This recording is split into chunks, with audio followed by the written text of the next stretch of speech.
A paz do Senhor, irmãos. Amém? Hoje foi dia de corre-corre. Carro quebra, fica na rua, corre para lá, corre para cá. E fiquei feliz de ter conseguido chegar. Mas tem dessas coisas, né? E eu estava meditando sobre o que falar para vocês hoje. E me ocorreu algo interessante.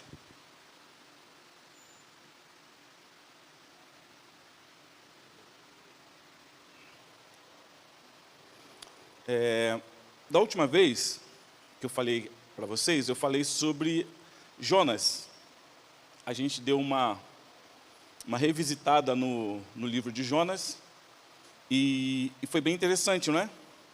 Bem interessante. A história de Jonas quando você começa a olhar em detalhezinhos, tem bastante coisa importante e que tem a ver com a nossa vida, não é? Quantas vezes nós somos assim como Jonas? Deus manda a gente fazer coisa, a gente não concorda com a vontade de Deus, a gente acha que tem que ser de outro jeito.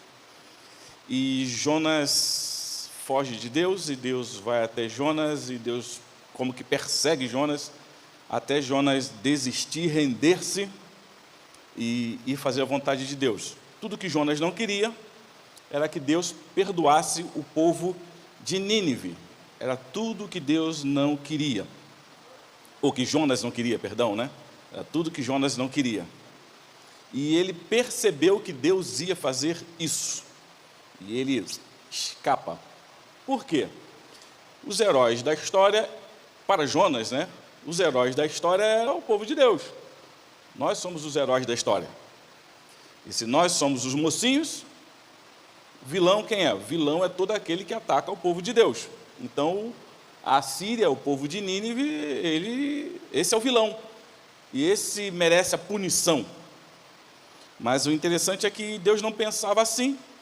Deus amava o povo de Nínive e Deus envia o seu profeta, e no primeiro dia que ele está falando, já no primeiro dia de caminhada, é uma cidade de 3 dias para caminhar, né, por ela toda, no primeiro dia o povo todo se arrepende. Para o desespero de Jonas, o povo todo se arrepende. E eu escrevi aqui, esse é o fim perfeito. O fim perfeito é esse. No final, Deus perdoa Nínive. E a gente gosta de história que termina assim, não é? Aquela história onde tem uma reviravolta, né? Uma reviravolta assim, o inesperado acontece. Como nós gostamos disso, da reviravolta. Existem diversas teorias sobre a questão da reviravolta, por que nós gostamos da reviravolta. Tem até uma ideia bacana, que é bem legal de você ver, que é a jornada do herói, não é? Você olha a jornada do herói, como que se escreve histórias de aventuras e tal, e sempre tem aquele turning point, né? Aquele momento que vira o jogo e todo mundo, uau! Né? Você assiste um filme assim, né? Você está lendo um livro e quando a coisa vira, você fica... E foi isso que acontece aqui, o fim perfeito. Aquela história que a gente quer, o nosso sonho de consumo. No final, quando vai ser destruído, o Deus de amor vem e protege, guarda, oferece o perdão, as pessoas se arrependem e todo mundo é perdoado e vai para casa viver feliz para sempre. Então, a história de Jonas é assim, mas esse não é o fim da história de Nínive. Vocês sabem disso, não é? Que esse não é o fim da história de Nínive. Porque a Bíblia vai voltar a falar de Nínive de novo. Então, é um livro que nós não lemos muito, nós não lemos muito, porque ele conta apenas uma história, não é? Não é apenas uma, mas o foco dele é uma única história. E parecido com Jonas, o foco da história é Nínive. Assim que você tem 2 livros da Bíblia, que o foco da história é Nínive. Legal, né? E esse livro é Naum. Abre lá em Naum. Não sei se você já leu Naum. Deve ter lido. Todo mundo aqui já leu a Bíblia toda, né? Mas não sei se você leu com calma Naum ali. Naum é um texto bem interessante. A gente não costuma ler muitos profetas menores. A gente deixa esse pessoal de lado. Mas, tem muitas coisas importantíssimas dos profetas menores para a gente entender o que está acontecendo, né? A gente lá no Ministério de Homens, às segundas-feiras, estamos estudando os profetas. Então, a gente já deu a definição de profeta, essa semana fomos os profetas não escritores, né, os profetas orais, passamos rápido aí pelos profetas orais, todos os profetas, né? E o que decepciona todo mundo é quando você só encontra quatro profetas que fazem prodígios, né?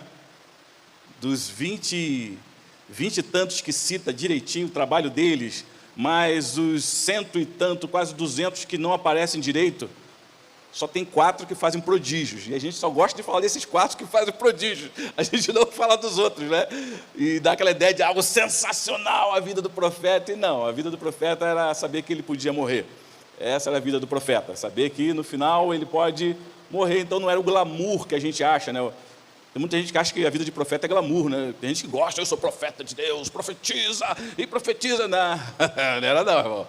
O profeta sofria, o profeta morria, era costume matar os profetas. Os reis matavam, prendiam no tronco. Jezabel matou centenas. Ela quis mudar até o Deus de Israel, se tornar Baal.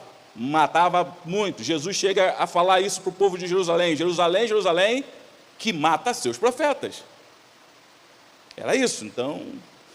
E os profetas menores falam coisas tremendas para nós. Uma delas é essa aqui, além do de Jonas, Naum, que é a continuação da história de Nínive. Então, se você ficou feliz com aquela história, achou maravilhoso, bem-vindo ao mundo real. O mundo real é depois do Felizes para Sempre, não é? Que as histórias de conto de fada terminam no Felizes para Sempre. A gente nunca sabe como é que esse casal viveu depois.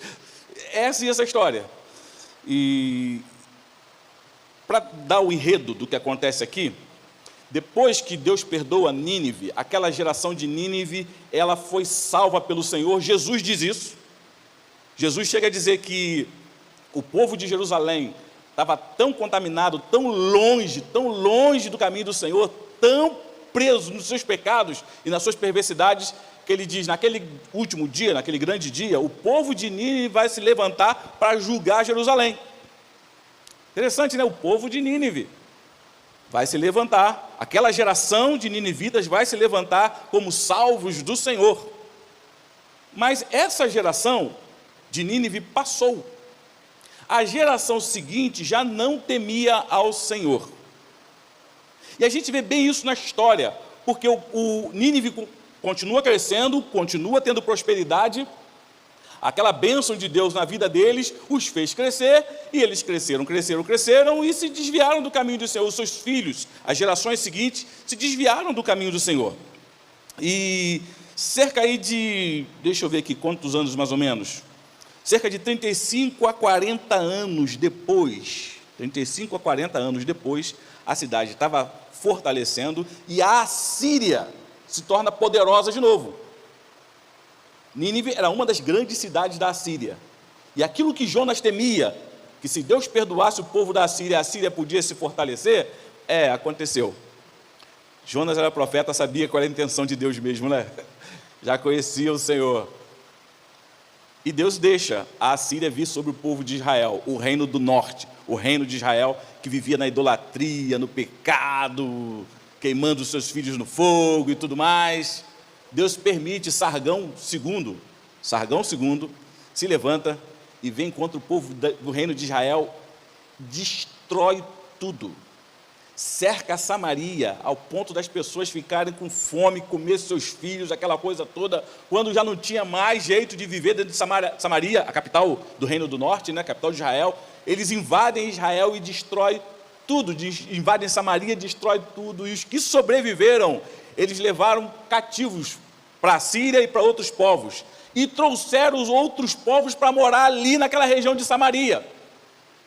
E é o início que você conhece dos samaritanos, né? O início do que deu nos samaritanos foi isso aqui, a continuação dessa história. Sargão II mata todo mundo. Depois que Sargão II já está forte, que dominou tudo, ele morre, mas o filho de Sargão II continua. E ele faz uma coisa que é extraordinária. O filho de Sargão II, ele transforma Nínive, a cidade de Nínive, em capital de todo o Império Assírio. Aquela cidade de Nínive se tornou a capital da Assíria. E não só isso, ele fez um investimento tremendo para não é modernizar, né? Que não era Época moderna, era antiga, né? Antigo, exato, também não dá. Mas ele remodelou toda a cidade.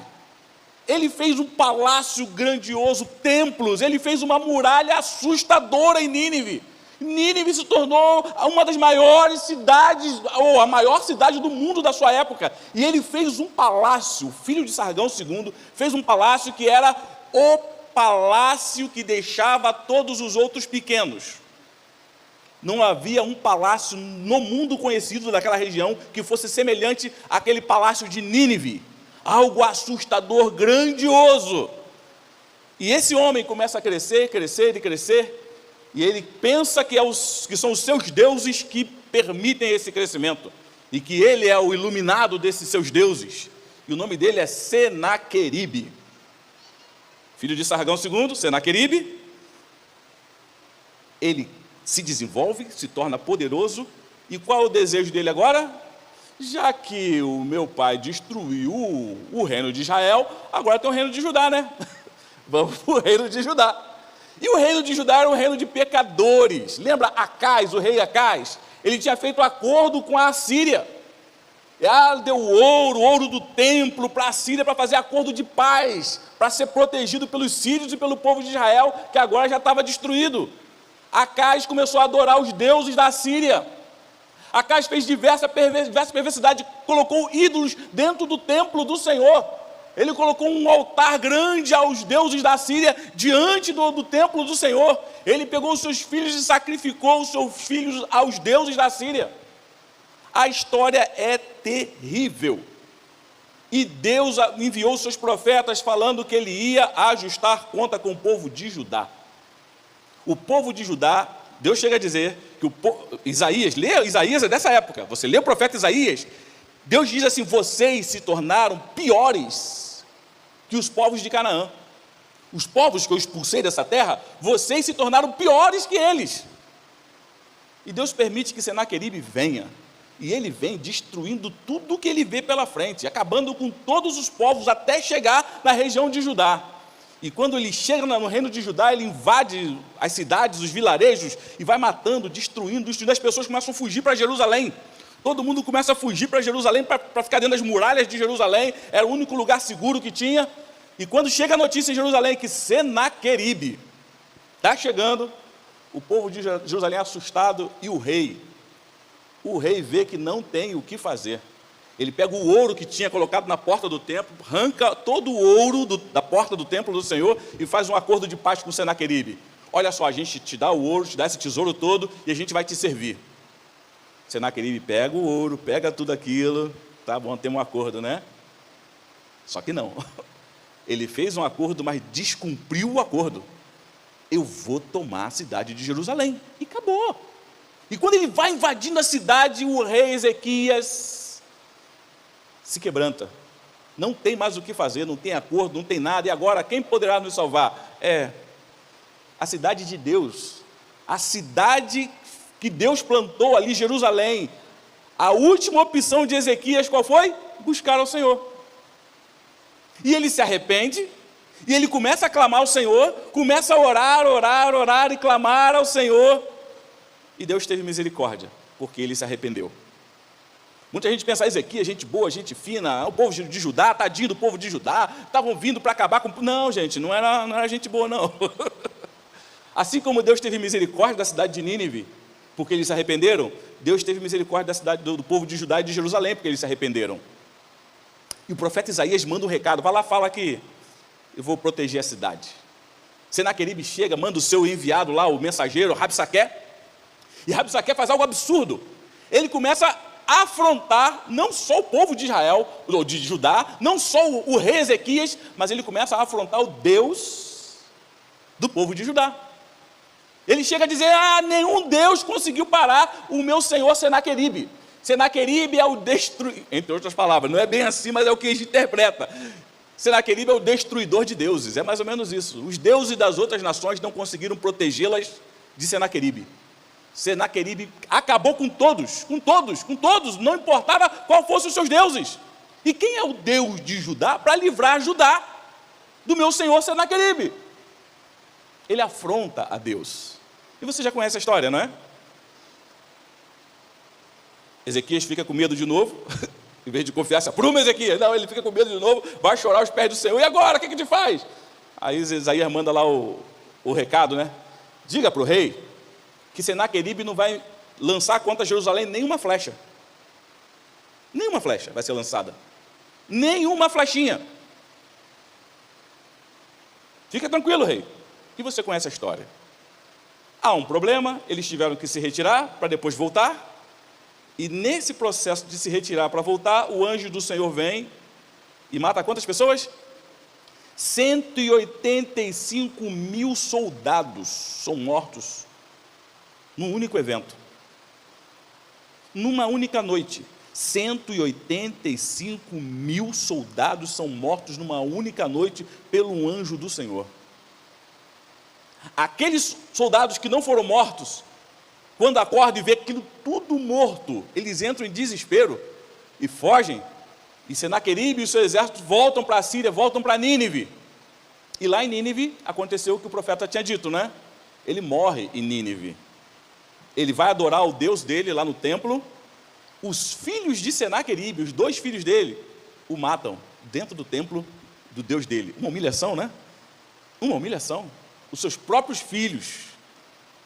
E essa história é bem interessante, porque o povo de Nínive, o povo da Síria, o rei da Síria, Senaqueribe, afronta o Deus de Israel.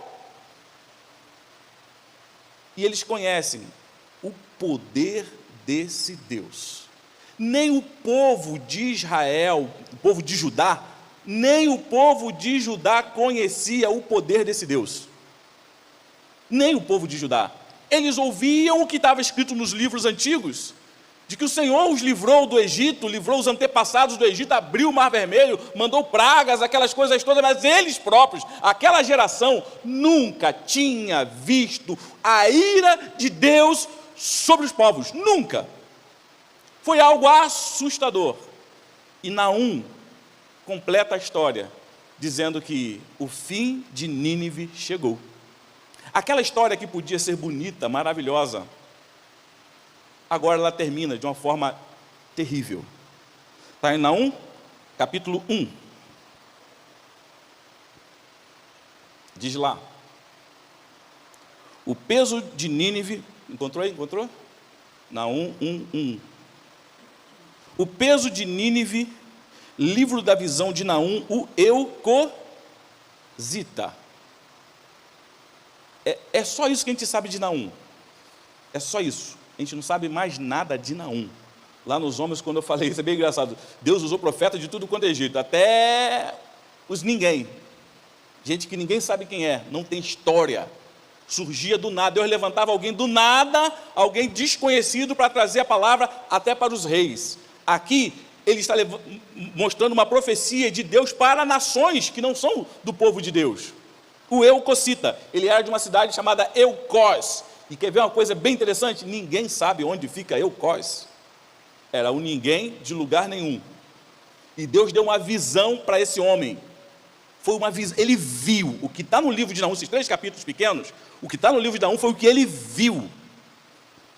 Continua lá, versículo 2.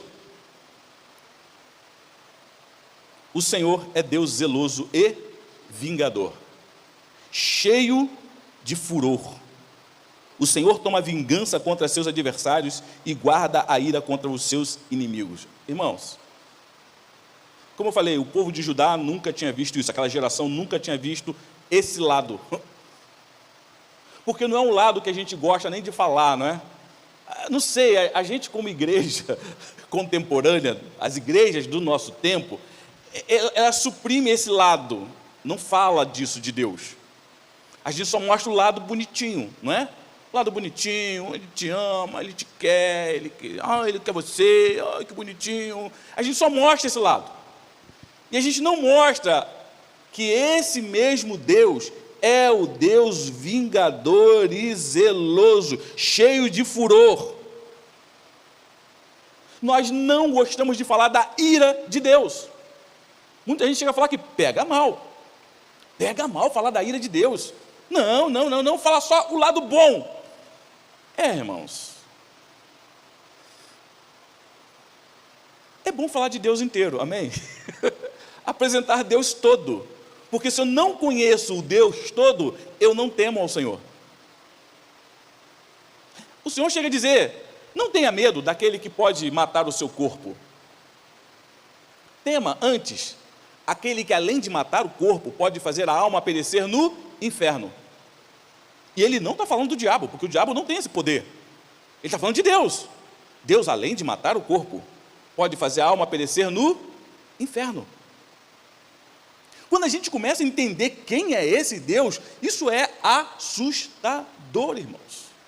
É assustador, é o lado que a gente não gosta muito de pregar, a gente não fala muito, a gente fala, está muito bom e tal, Deus é maravilhoso, Ele quer o seu coraçãozinho, isso é que é importante. Mas não, Deus é zeloso e vingador. É engraçado. Tem gente que pensa nos Avengers, né? Vingadores da Marvel, e não é Vingador da Marvel, ok? Não é esse Vingador. Vingador, por quê? Porque é um termo jurídico, não é? É um termo, você lendo as leis de Deus, você pega lá, está no Êxodo, você tem isso em Deuteronômio, Levítico, a ideia do Deus, do vingador, aquele que vinga, alguém que faz o mal e ele sai na defesa daquele que foi oprimido. O vingador. O vingador não é vingativo, é aquele que tem o direito de reparar a injustiça feita ao seu parente. Alguém fez o mal ao meu parente e eu vou fazer o mal a essa pessoa. Como assim o mal? É porque era olho por olho, dente por dente. Lembra disso? Até ser julgado, tinha cidade onde essa pessoa tinha que ficar lá quieta nessa cidade. Recolhe lá em prisão preventiva. Hoje a gente chama de prisão preventiva, né? É interessante, né? Ficava lá até ser julgada a causa dessa pessoa, na cidade de refúgio. Está na lei isso. Então esse vingador daquele que foi injustiçado, Deus se coloca como um vingador. Vingador de quem? Daquele que sofreu injustiça. Você vê isso na Bíblia o tempo todo. Deus é vingador principalmente eu chamo lá os quatro fantásticos, né? Quatro tipos de pessoas, os 4 grupos de pessoas que sofrem sempre injustiça no Antigo Testamento, que são os pobres, os órfãos, as viúvas e os estrangeiros. Pobre, órfão, viúva e estrangeiros. Esses que não tem ninguém por eles. Não tem ninguém por eles? A Bíblia diz que tem. Deus é o vingador dessas pessoas. Deus vai buscar a justiça em favor dessas pessoas. Deus não vai deixar isso impune, é o que diz. Então Ele é zeloso e vingador. O Senhor é vingador cheio de furor, toma vingança contra os seus adversários e guarda a ira contra os seus inimigos. Versículo 3, o Senhor é tardio em irar-se. Tardio em irar-se. Consegue entender tardio em irar-se? Porque muita gente diz assim, Deus ele é malvado. Pensa quantas oportunidades Deus deu. Em Gênesis, Deus fala com Abraão, eu vou destruir o povo de Canaã. Mas, por enquanto, a minha ira contra eles não chegou no ponto máximo. Mas, depois que os seus descendentes saírem do Egito, eles vão tomar Canaã. Peraí, demorou mais de 600 anos. Você tem ideia do que é 600 anos para Deus punir o povo de Canaã? O Brasil tem quantos anos, irmãos, que foi descoberto pelos portugueses? 523 anos. Faz esse mês, né? 523 anos. Demorou 600 anos até Deus punir o povo de Canaã. Aí você fica, mas peraí, Deus, por que você está demorando tanto, Deus? Se fosse eu, já acabava logo com tudo. É isso que está dizendo aqui no versículo 3. O Senhor é tardio em irar-se, mas grande em poder. O poder dele, quando é derramado na sua ira, acabou, é a punição do Senhor. Continua mais, e ao culpado não tem por inocente, ou seja, ele não vai dizer, tadinho, eu pensei, não vou fazer mais. Não, Deus, ele vai punir. Ele está dando chance para que as pessoas se arrependam, mas ele vai punir. O povo de Judá, quando os profetas dizem, Deus vai punir, não vai punir nada. Deus sempre fala que vai punir, nunca pune ninguém. Deus vai punir. Continua, versículo Perdão, não tem por inocente, né? O Senhor tem o seu caminho na tormenta e na tempestade, e as nuvens são o pó de seus pés. Ele repreende o mar e o faz secar, e esgota todos os rios. Desfaleçam Bazã e o Carmelo, e a flor do Líbano murcha. Os montes tremem perante ele, os outeiros se derretem, a terra se levanta na sua presença, e o mundo e todos os que nele habitam. Quem parará diante do seu furor? E quem persistirá diante do ardor da sua ira? A sua cólera se derramou como um fogo, e as rochas foram por eles derrubadas. O Senhor é bom, ele serve de fortaleza no dia da angústia, e conhece os que confiam nele, e com uma inundação transbordante, acabará de uma vez com o seu lugar, e as trevas perseguirão os seus inimigos. O Senhor é bom para aqueles que o temem, ele é uma fortaleza para essas pessoas no dia da angústia, mas ele não vai inocentar o culpado. A ira do Senhor está reservada para aqueles que não se arrependem, para aqueles que seguem na sua perversidade. E tem um texto bem interessante, pula para o versículo 11, no capítulo 1, pula para o versículo 11. Olha o que o Naum vai dizer aqui. Versículo 11: de ti saiu um que maquinou o mal contra o Senhor, um conselheiro vil. Lembra de Senaqueribe? Lembra que saiu um que maquinou o mal contra o Senhor? Ou seja, ele achou que conseguia vencer Deus. Lá de Nínive saiu Senaqueribe achando que poderia vencer a Deus. Eu vou acabar com esse. Quem é esse Deus? Eu vou acabar com ele, eu vou destruir esse Deus. Versículo 12: assim diz o Senhor, por mais seguros que estejam, e por mais numerosos que sejam, ainda assim serão exterminados, e ele passará. Eu te afligi, mas não te afligirei mais. Aí a gente pergunta, mas peraí, mas ele está falando isso aqui para o povo de Nínive? Quando você lê Naum, você já deve conhecer bem a história de Naum, né? Esse texto de Naum não foi lido em Nínive. A ideia não era um texto para ser lido em Nínive. Esse texto foi lido para o povo de Judá. Naum, ele não foi enviado para Nínive, para profetizar para Nínive. Não. Deus enviou Naum para profetizar para o povo de Judá, para dizer: eu estou dando uma nova chance para vocês. A palavra, a tônica da palavra do texto de Naum é consolação. Esse texto era para consolar o povo de Judá. Vocês erraram comigo, vocês falharam comigo e vocês se arrependeram. Eu vou dar uma nova chance para vocês. Aquele que afligiu vocês, a Assíria, não afligirá mais. Então essa palavra finalzinha do versículo 12, ele está falando para o povo de Judá. Tudo indica que esse texto de Naum foi copiado, escrito de novo, e enviado para diversas partes de Judá, para consolar o povo, para dizer: o Senhor irá punir os assírios. Não temam, eles não voltarão mais. E é forte quando você vai lendo o texto, no capítulo 2, pula para o capítulo 2 aí, versículo 11, capítulo 2,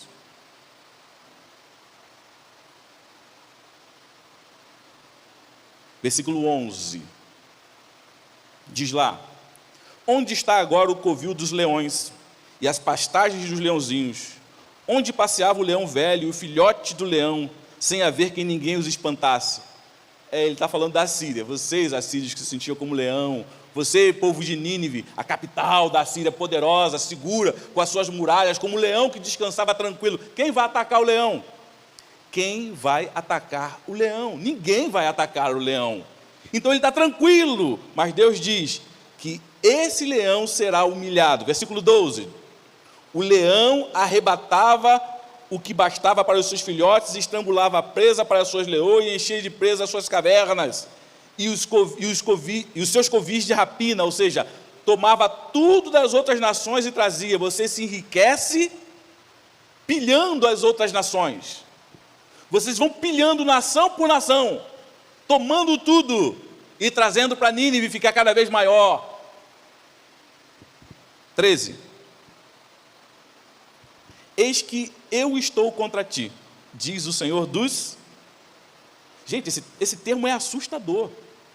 eu estou contra ti, diz o Senhor dos Exércitos. Não é o Senhor que cura, não é o Senhor que sara. Deus está mostrando, eu me levantei para punir Nínive. O Senhor, eis que eu estou contra ti, diz o Senhor dos Exércitos, e queimarei na fumaça os teus carros, e a espada devorará os teus leãozinhos, e arrancarei da terra a tua presa, e não se ouvirá mais a voz dos teus mensageiros. E surge uma pergunta muito forte no coração de quem lê Naum. Será que Deus é mau?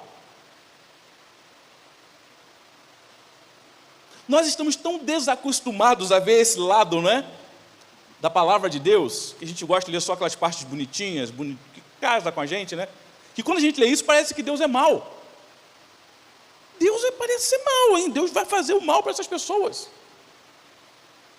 E é um questionamento interessante. Outro dia, eu me lembro que o Mateus chegou em casa, meu filho, com um questionamento bem interessante, né? Tipo Tostines, já viu Tostines? Tostines vende mais porque está sempre fresquinho ou está sempre fresquinho porque vende mais? Aí ele chegou lá em casa, teve um debate lá na sala de aula, o professor, o pessoal, né, conversando, e os alunos começaram a conversar sobre isso, e ele veio com um questionamento. Pai, Deus é todo poderoso, não é? É. Mas como ele pode ser todo poderoso se o mal existe? Já vi essa história antes, né? Porque se ele é todo poderoso e o mal existe, então ele não pode destruir o mal. Porque por outro lado ele é poderoso e é totalmente amor, não é? Então, mas se o mal existe e ele é totalmente amor, talvez ele não seja todo poderoso, porque se ele fosse poderoso e todo amor, ele acabaria com o mal. Mas se o mal existe, ou ele não é todo poderoso, ou ele não é totalmente amor. Que legal, dilema de Epicuro, né? Dilema de Epicuro. Que legal, poxa, meu filho chegou lá, que bom, gente. Esse é um questionamento excelente.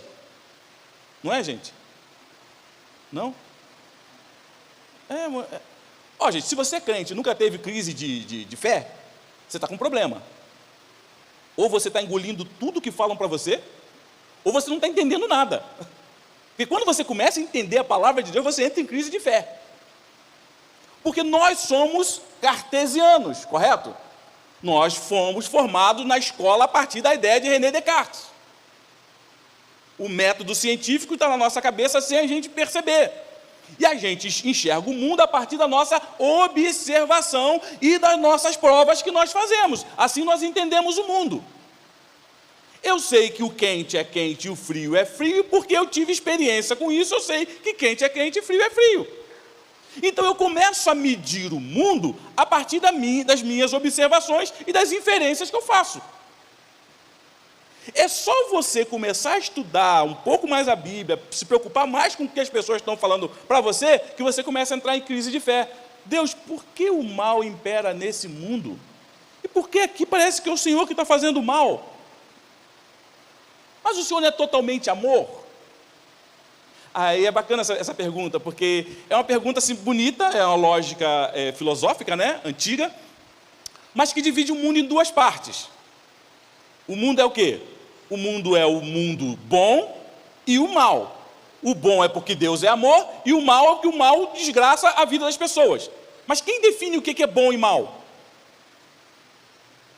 Quem está observando. Não pegaram isso, gente? Silogismo simples. Ou seja, quem definiu o que é bom? Eu. Quem definiu o que é mal? Eu. Me alegrou? Tá bom. Me entristeceu? É mal. Então eu defino o bom pelo meu prazer e defino o mal pelo sofrimento. Se estou alegre, isso é bom. Deus me alegrou, então Deus é bom. Deus me entristeceu, Deus é mal. Peraí, mas você é a régua que mede o mundo? A gente chama isso de humanismo hoje em dia, né? Humanismo. É um pensamento humanista. O homem é a medida de todas as coisas. Eu defino até o que Deus está fazendo, se é bom ou não, bom ou mal, por mim. Por mim. Foi maravilhoso porque eu me senti bem. Me alegrou. Isso foi bom. E para a gente que é pregador é bem horrível, assim, bem horrível. O culto só é bom quando você sai feliz. O povo saiu feliz, comentando, o culto foi bom. O povo saiu triste, o culto...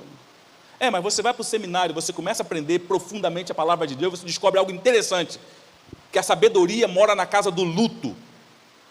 A sabedoria mora na casa do luto. Então, um culto que te deixa sábio, uma palavra que te deixa sábio, é uma palavra que te confronta, que mostra para você que você não é a última Coca-Cola do deserto. Quem é você para medir se é bom ou mal o que Deus faz? Quem é você? Escravo do pecado, que não sabe nem o que vai acontecer amanhã de manhã. Você nem sabe se vai chegar na sua casa hoje, se vai ter luz ou não. De repente você chega lá, teve um apagão, você não sabe, você não entende as contingências da vida. E é interessante você olhar que o povo de Nínive, Deus, mas por que tanta ira? Por que tanto furor contra esse povo? Porque esse povo está destruindo todos os povos. E o texto no final da história de Nínive, lá no capítulo 3, no final da história, cadê? Abre lá no capítulo 3, o final da história.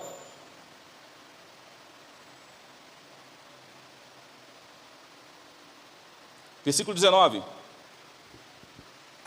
Diz assim: não há cura para a tua ferida. Ele está falando de Nínive.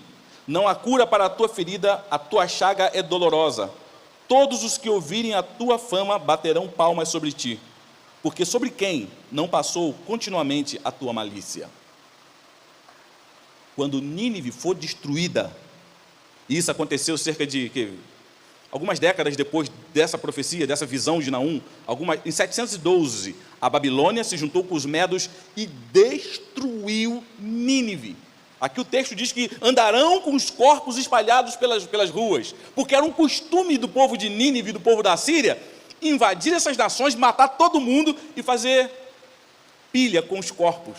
Eles se alegravam em ver a altura de pilha de corpos que eles iam levantar um por cima do outro, assim, coisa bonita, achava aquilo bacana, bonito. E Deus anotando, e Deus anotando, e Deus anotando. Eles achavam bonito isso. Por isso que esse mal que veio sobre eles gerou esperança não só para o povo de Judá, mas para todas as nações ao redor. Ninguém lamentou a morte de Nínive. É terrível isso, né? Quando essa nação ela é destruída, ninguém lamenta. Já viu gente que é assim? Que quando morre, ninguém lamenta? Muitas pessoas, acontece isso. Morreu fulano de tal. Os que estavam sendo oprimidos por eles, sente alegria, como diz o texto aqui, baterão palmas sobre ti. Alegrou todas as nações. O Senhor com o seu furor fez isso. E a pergunta é, Deus é mau, gente? Não, Deus não é mau, Deus é justo.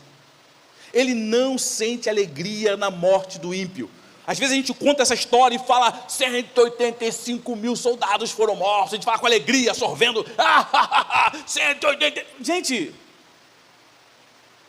isso não alegrou o Senhor, irmãos. O nosso Deus não é perverso. Deus não é perverso. Abre lá em Ezequiel. Ezequiel 18. Ezequiel 18. Ezequiel 18 vai falar justamente isso, que o povo de Israel não entendia. O povo de Israel achava que eles deveriam ser tratados bem, porque eles eram o povo do Senhor, e os ímpios deveriam ser tratados mal pelo Senhor.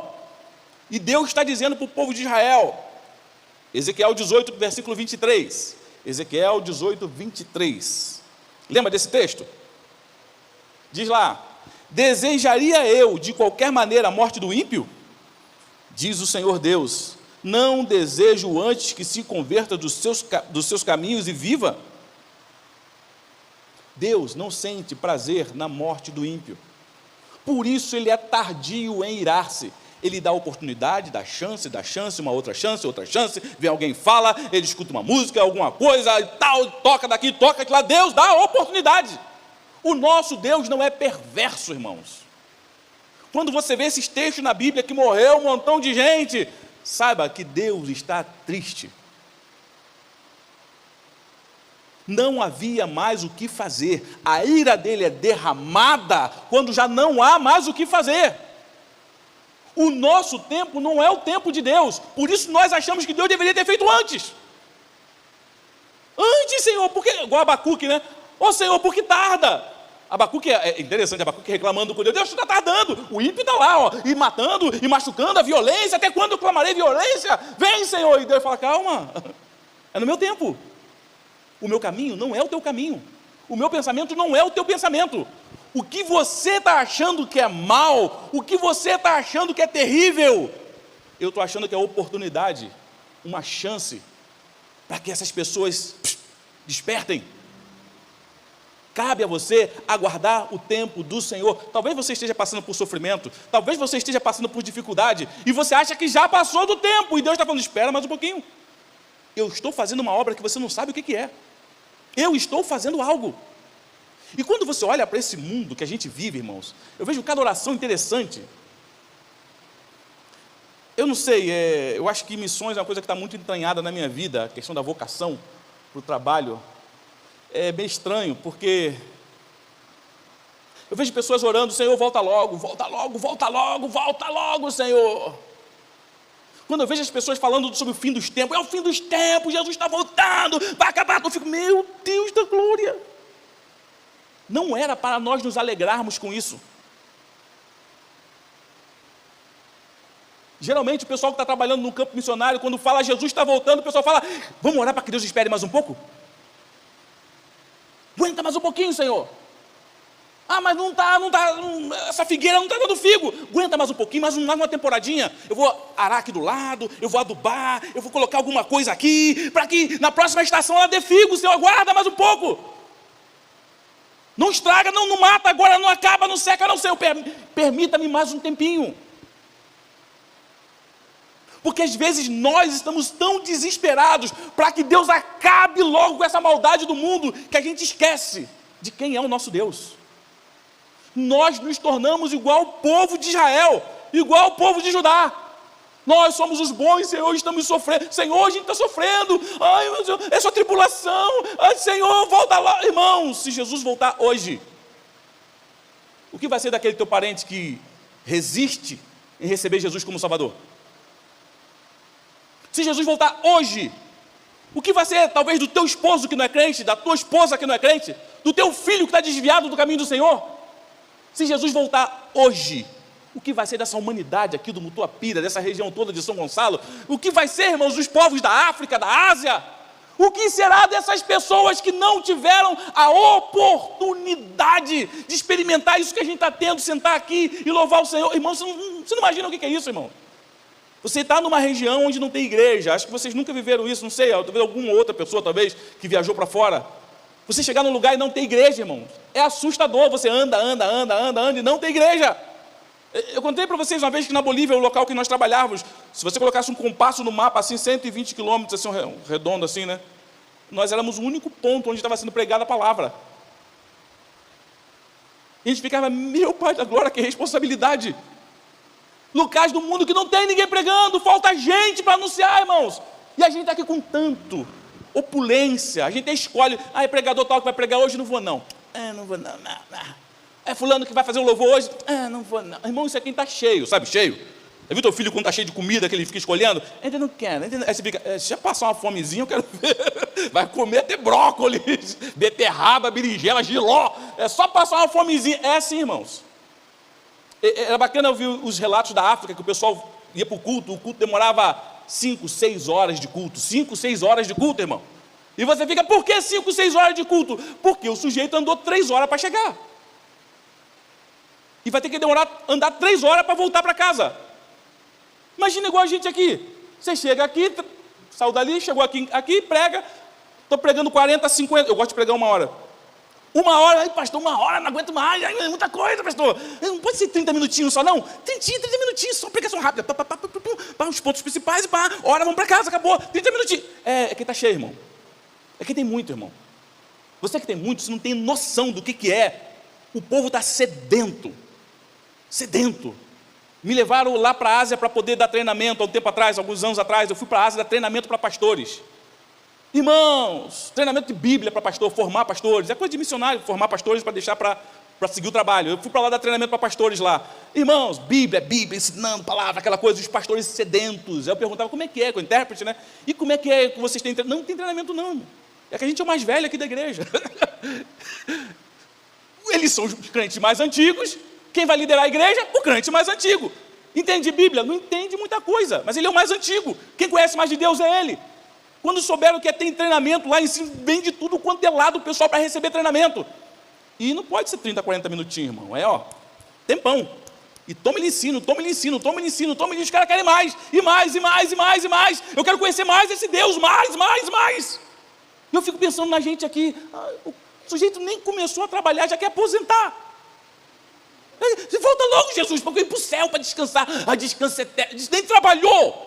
O cara nem trabalhou na igreja, nem serviu, não foi lá distribuir pão, ele não serviu aqui de obreiro, ele não entregou um folheto, mas ele está esperando o descanso eterno. Descansar de quê?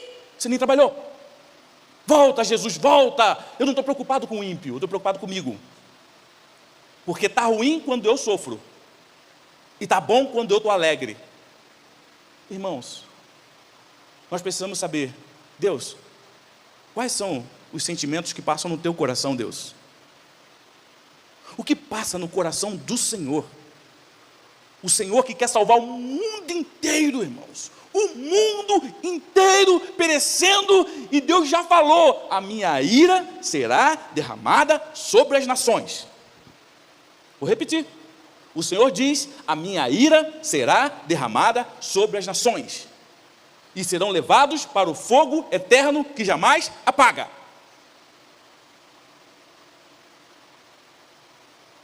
E a gente ouve isso e fica, Deus, isso mesmo, sou malvado. Tem que matar os malvados mesmo. Deus, estou contigo, Deus, tem que matar os malvados. Igual Jonas, né? Não é igual Jonas, não. Porque Jonas percebeu que quando Deus falou aquilo, na verdade, Deus queria perdoar. Deus não estava alegre em destruir Nínive. Assim como Deus não está alegre em destruir esse mundo. Ele deu o Filho dele para salvar esse mundo, irmãos. O que ele tinha de mais precioso para salvar esse mundo. E nós estamos preocupados conosco mesmo. E não com aquilo que preocupa o coração de Deus. Eu não quero saber o que Deus está sentindo, eu quero saber o que eu estou sentindo. Abre lá em Romanos, vamos tentar acabar isso aqui. Romanos, capítulo 10. Encontrou aí? Versículo 9. Romanos capítulo 10, versículo 9.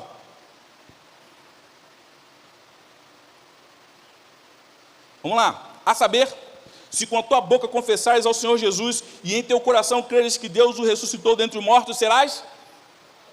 O que é que precisa fazer para ser salvo? Confessar o Senhor Jesus e crer em seu coração. Essa pessoa será salva. Mas o texto não termina aí, versículo 10. Visto que com o coração se crê para a justiça e com a boca se faz confissão para a salvação, porque a Escritura diz, todo aquele que nele crê não será confundido. O pessoal pensa que é ser confundido assim, eu creio em Jesus, nunca mais você, ninguém me engana. Não é isso que está querendo dizer, não. É que quando você crê no Senhor, Ele sabe que você está salvo. O teu nome está escrito lá no livro da vida. Quando os anjos vierem buscar o povo dele, ele não vai, esse está salvo ou não está salvo? É isso que está querendo dizer. Você tem o selo do Espírito Santo, a marca do Espírito Santo em você.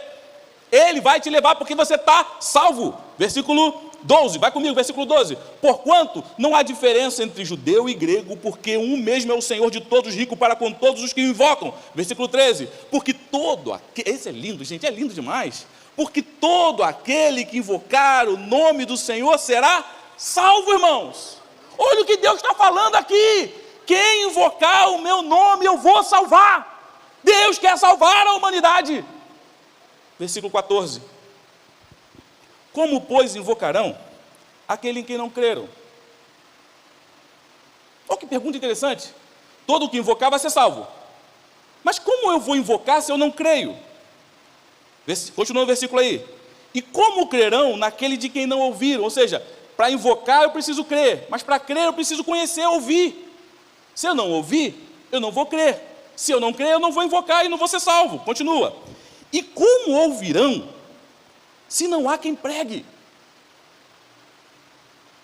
Como ouvirão se não há quem pregue? Versículo 15. E como pregarão se não forem enviados?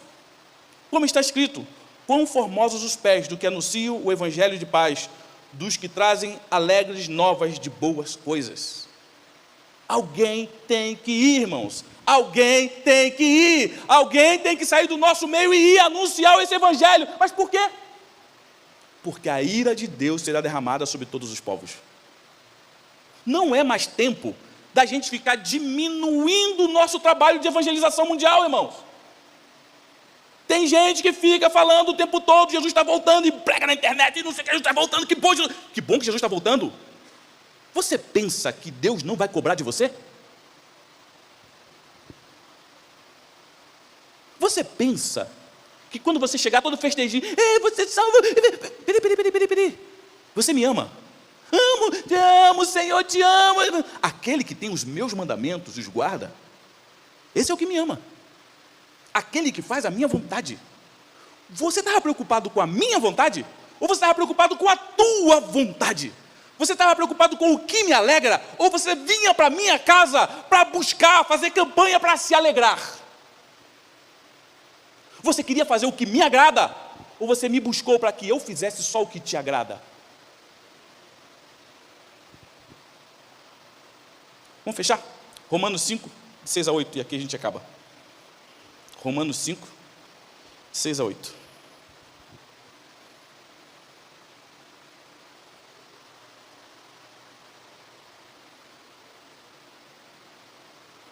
Assim como Naum disse que o povo de Nínive seria destruído, assim como Jonas foi lá e pregou dizendo que Deus ia destruir, assim a palavra de Deus diz que acontecerá nesse mundo. E Deus quer usar cada um de nós como mensageiros para sair por esse mundo e até os confins da terra, Jerusalém, Judéia, Samaria, até os confins da terra, anunciando. E talvez você diga: mas não tenho dinheiro, pastor. Se eu tivesse dinheiro, se eu tivesse aposentado, se eu tivesse como... Ei, vai ler a Bíblia, vai. Ou ele é teu Senhor, ou você é o Senhor dele.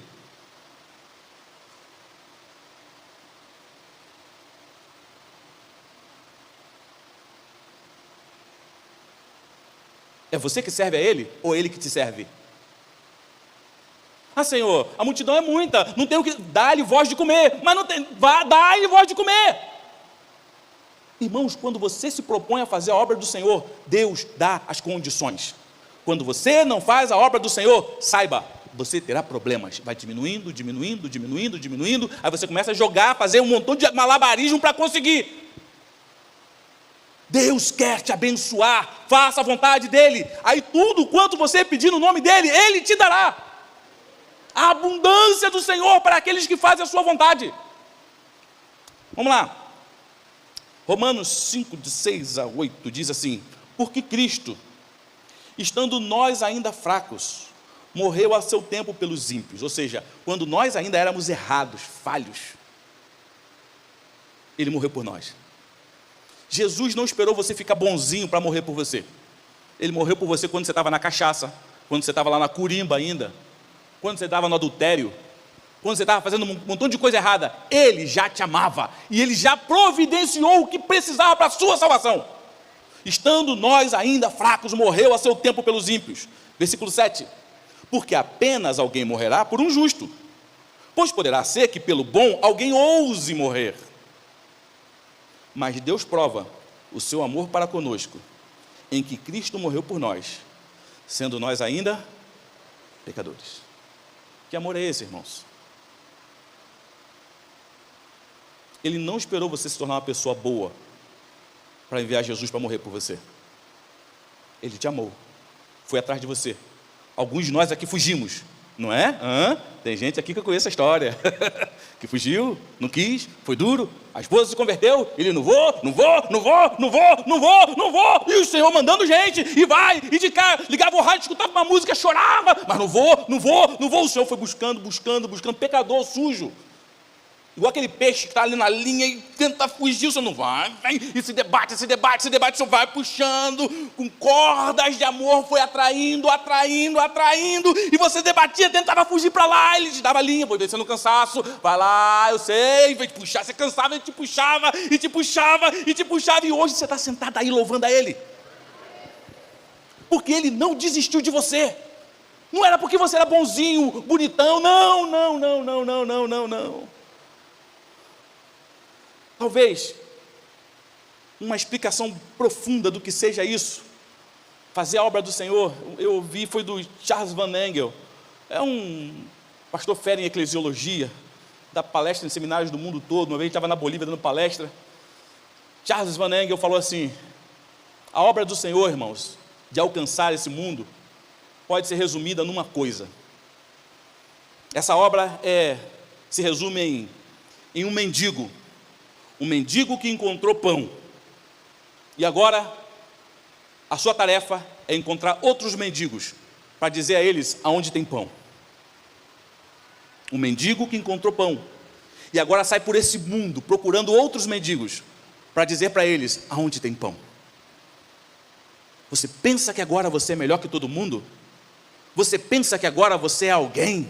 Que agora você é o máximo? Que agora... Não, irmãos. É a graça de Deus na tua vida. Se não fosse o Senhor na tua vida, você ainda estava marchando a passos largos para o inferno.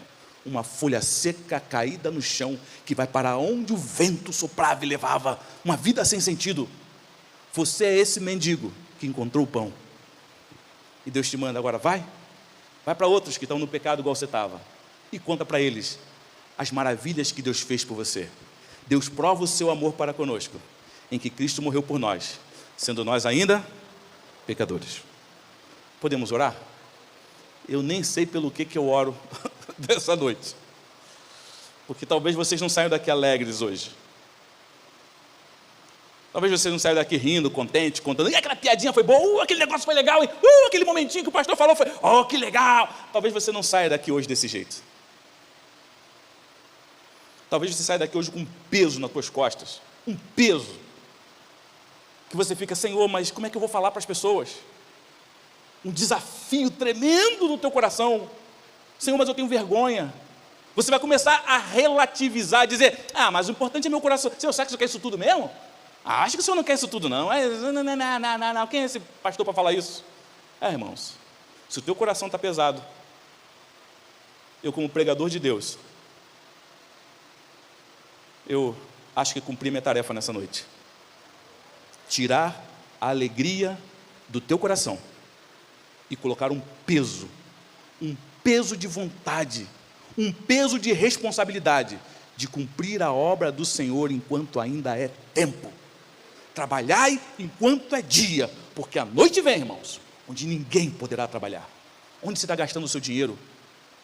Onde você está investindo o seu tempo? Esperando Jesus voltar, como aquele que escondeu o seu talento e depois deu, aqui Senhor, o Senhor me deu as bênçãos, aqui as bênçãos, aqui ó. Não, irmãos, se você está sentindo esse peso, é igual começou o livro de Naum, lembra? Naum 1:1? Lembra Naum 1:1? Naum 1, BR, coloca aí Naum 1:1, que acho que o pessoal esqueceu, como é que começa Naum 1:1? Acho que não vai colocar não. Mas é o peso que veio, peso de Nínive, livro da visão de Naum, o Eucocita, peso. A profecia era chamada de peso. A visão que Deus dava ao profeta era chamada de peso. O peso, está pesada essa visão, Senhor. Isso que o Senhor está mostrando é algo pesado. É assim que você está saindo hoje. E agora o que você vai fazer é aquilo que o Espírito Santo está falando no teu coração. Antes de você vir para cá, o Espírito Santo já tinha falado contigo. E eu só vim aqui para confirmar aquilo que Deus já tinha falado no teu coração e você não estava dando ouvido. Vamos ficar em pé para a gente orar? Não vou chamar na frente, porque eu acho que é entre você e Deus. Eu não sei o que você vai fazer. Eu não sei o que Deus está falando no teu coração para você fazer. Não tenho ideia.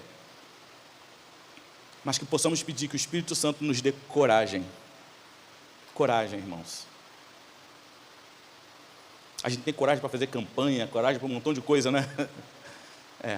Vamos pedir coragem para fazer a vontade de Deus. Senhor, me dê coragem para fazer aquilo que o Senhor está colocando no meu coração. Talvez aquele parente teu, que o Espírito Santo está falando no teu coração um tempão, vá lá, fala para ele. Convida para vir no culto. Ah, mas eu tenho vergonha. Convida para vir no culto. Aquela pessoa no teu trabalho lá, que o Senhor está falando contigo, e você está enrolando. Às vezes que o Senhor te acorda de noite, às vezes na madrugada, e você não sabe por quê. Vai lá, bebe uma água, vai no banheiro, volta e dorme. E o Espírito Santo está falando, ora!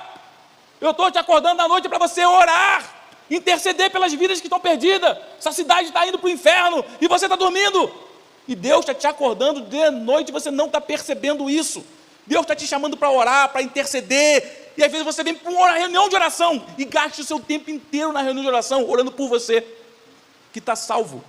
E não gasta tempo orando pelos perdidos. Que esse peso venha sobre nós. Porque nós somos os escolhidos de Deus para anunciar as grandezas daquele que nos tirou das trevas para a sua maravilhosa luz. Feche seus olhos. Se Deus está falando no teu coração para você fazer alguma coisa, algo, começa a orar. Senhor, me dá força, me ajuda, me orienta, me dá estratégia.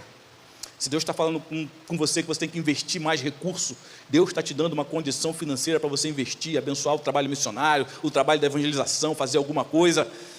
Senhor, me dê estratégia, peça estratégia ao Senhor.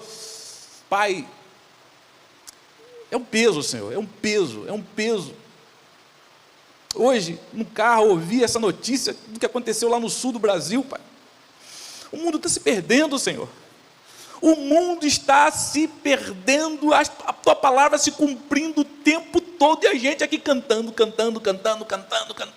igual o povo de Israel, e o Senhor dizendo, eu estou farto dos teus cânticos, eu estou farto dos teus sacrifícios, eu estou farto, aquele que tem os meus mandamentos e os guarda, esse é o que me ama. O mundo perdido lá fora, e a gente cantando aqui dentro, Senhor, ajuda-nos, Pai.